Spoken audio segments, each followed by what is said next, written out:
Harvesting. Harvest season calls for advanced planning, and even farmers and contractors with years of experience need to be aware of the dangers associated with this activity and take the necessary precautions. Farmers and contractors should avoid rushing the job, as not taking enough time and care can result in disastrous consequences. Everybody, including family members not directly involved, should be kept away from the harvest, particularly children. Children need to be well supervised at all times during harvesting. The farmyard should be a no-go area for children during harvest time. Provide a safe play area as an alternative. Don't ask contractors to give a child a spin on their tractors and machines. The work involves use of many different types of machinery, such as harvesters, balers, large tractors and trailers. Therefore, all individuals involved with tractor and machinery operation must be competent to do the work. All machines must be properly maintained and be appropriate to the task. Do you check the brake lines, hydraulic hoses and hitching equipment regularly?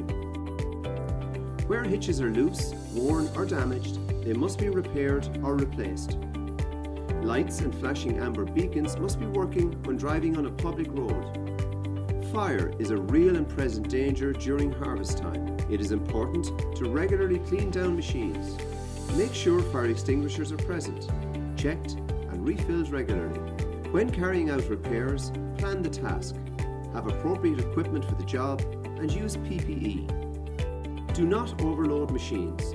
Read the manufacturer's manual and refer to the Road Safety Authority for information on trailer weights and load height and width. Do you take time to improve visibility and point out electrical lines and other hazards as appropriate to contractors when large machinery is being used? When operating machinery, it is important to be aware of blind spots, especially around the farmyard and at road access and egress points. Before entering the public road, ensure that loads are properly secured. On the road, always drive at a safe speed. Additional care is needed on narrow country roads, and a warning vehicle may need to drive ahead of wide vehicles such as combines. When stacking hay and straw bales in a shed, it is important to take time to stack them properly.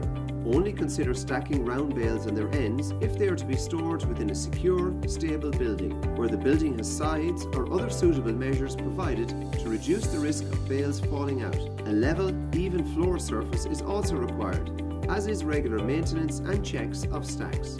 When stacking round silage bales where there is sufficient space, it is best to store all round bales one high on their flat ends. If round bales of silage must be stacked, the safest stacking method is on their curved sides in a pyramid stack. The bales on the outside of the bottom row should be prevented from moving by means of chucks or other supports. The maximum height of the stack should be 3 bales high. For information on working safely with bales on the farm, refer to the HSA booklet. Operating height of a silage pit should not exceed 6 meters. The sides and ends must be finished at an angle of not greater than 45 degrees. The height of the silage being rolled should never be more than double the height of the retaining walls. Siding rails should be maintained along silage walls. The working width for rolling the silage across the top of any clamp or pit should be at least 3 times the full vehicle width. Silage walls should be checked for integrity in advance of silage making. Never go under polythene.